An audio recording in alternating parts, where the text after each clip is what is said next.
So when it comes to choosing between SHA-256 and SHA-3 for password hashing, there are some key considerations. First off, SHA-3 offers a more modern approach with its KEKAK algorithm. Yeah? I've read that SHA-3 has better resistance against certain types of attacks. Absolutely. And while SHA-256 is well established and widely used, which is great for compatibility, it doesn't have the same theoretical security margins as SHA-3. Plus, SHA-3 was designed specifically to avoid the vulnerabilities found in previous hash functions. That makes sense.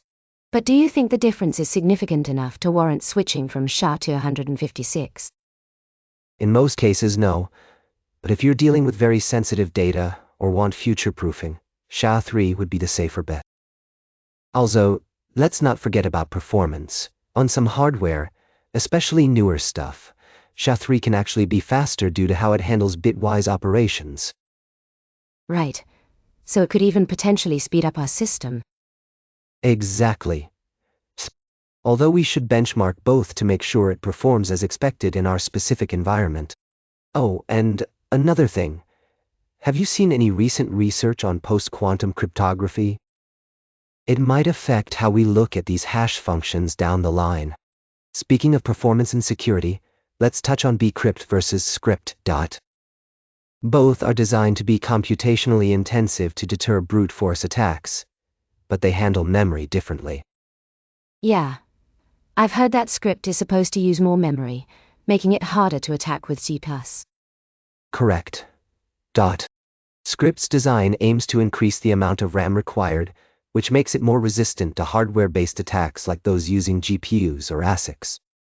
On the other hand, bcrypt focuses on being CPU-intensive and is simpler to implement. So does that mean script is generally more secure? Not necessarily.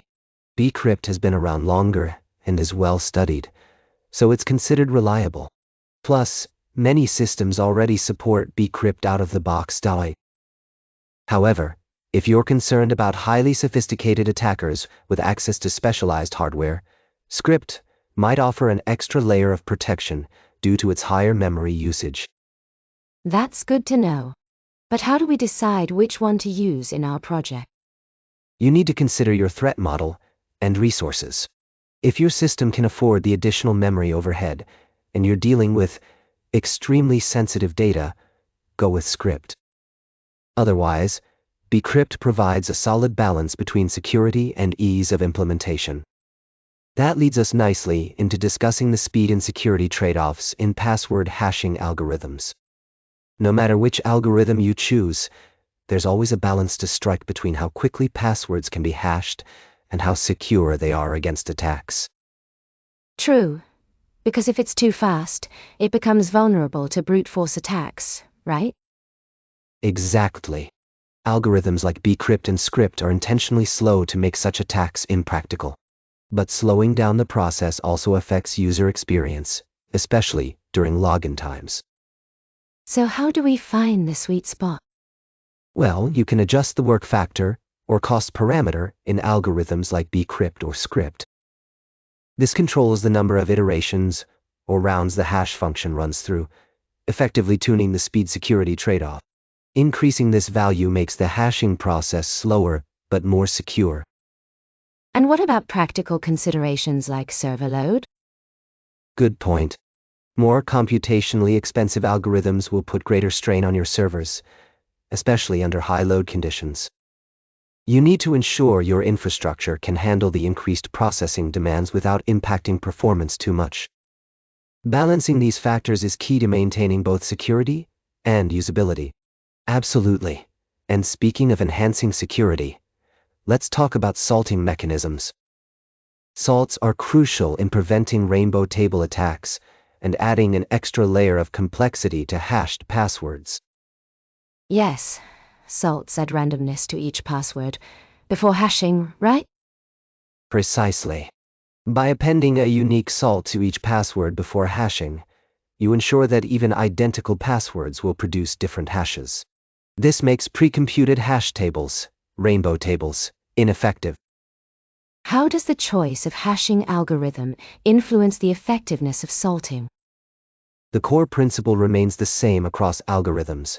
Add a unique salt per password. But the way it's implemented can vary. For instance, with bcrypt, the salt is typically included within the hash output itself, making it straightforward to verify without needing to store the salt separately. That sounds convenient. What about SHA-based algorithms? With SHA-based algorithms, you usually need to manage the storage of salt separately from the hashes. This adds a bit more complexity, but ensures robustness. The key is to generate strong random salts for each password. Speaking of which, let's delve into how rainbow tables impact hashed passwords. Rainbow tables are pre-computed sets of hash outputs for every possible input within a certain range. Right.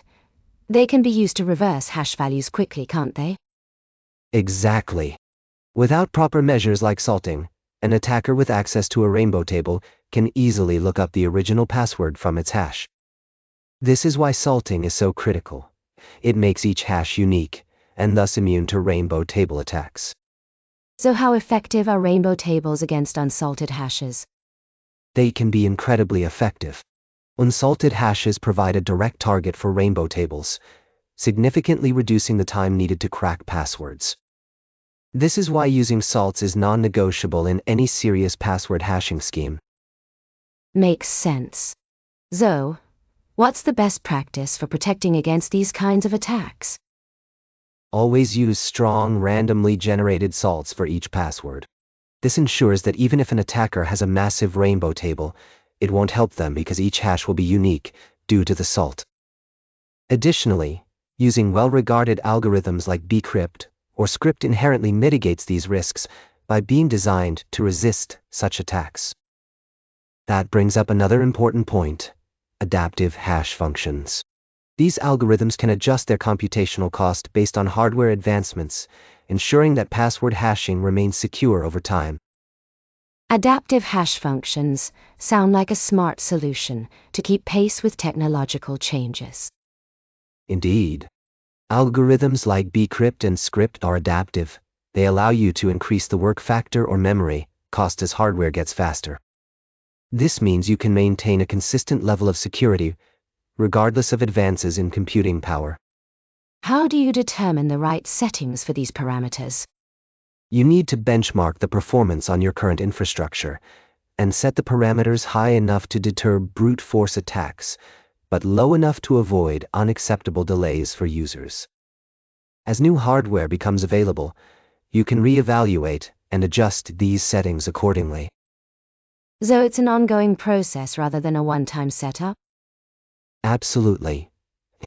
Keeping up with hardware advancements is crucial. By regularly reviewing and adjusting your hash function parameters, you ensure that your system remains resilient against increasingly powerful attack vectors.